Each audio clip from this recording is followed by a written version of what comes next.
La crise diplomatique entre la France et l'Algérie entre dans une nouvelle phase.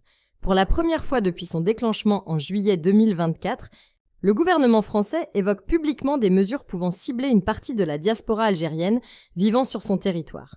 Le ton se durcit, et les conséquences de ce bras de fer pourraient désormais dépasser le cadre institutionnel pour toucher directement les populations civiles.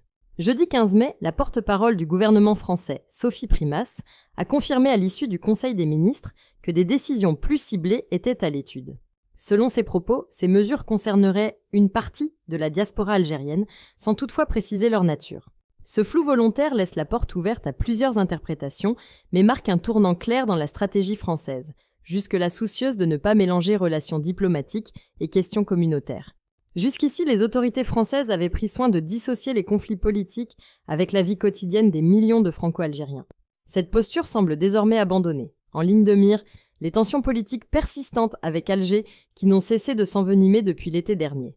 Le déclencheur de cette crise remonte à juillet 2024, quand Paris a officiellement soutenu le plan marocain d'autonomie pour le Sahara occidental. Pour Alger, ce soutien représentait une rupture avec les positions historiques de la France sur ce dossier sensible. Depuis, les échanges de sanctions diplomatiques se sont intensifiés. Expulsion réciproque de diplomates, rappel d'ambassadeurs, accusations d'ingérence, blocage de visas. La rupture est profonde, et l'idée même d'un réchauffement paraît aujourd'hui lointaine. Les mesures que la France envisage actuellement restent floues, mais certaines pistes circulent déjà. La remise en question de l'accord bilatéral de 2013 sur la circulation des diplomates est évoquée.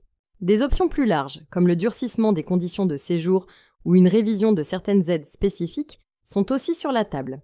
Des membres de l'exécutif poussent pour une réponse ferme à ce qu'ils considèrent comme des provocations algériennes, notamment dans le domaine consulaire et sécuritaire.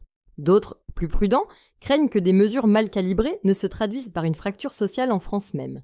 Car la diaspora algérienne n'est pas un bloc homogène. Elle regroupe des immigrés récents, des binationaux, des citoyens français d'origine algérienne, des étudiants, des entrepreneurs, des familles installées depuis plusieurs générations. Tous pourraient se retrouver impactés par des décisions politiques prises en haut lieu pour des raisons qui leur échappent.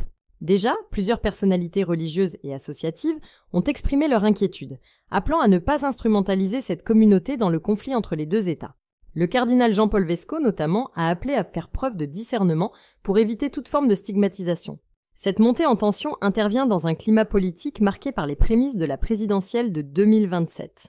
Le ministre de l'Intérieur Bruno Retailleau, probable candidat, multiplie les signaux destinés à séduire l'électorat le plus à droite.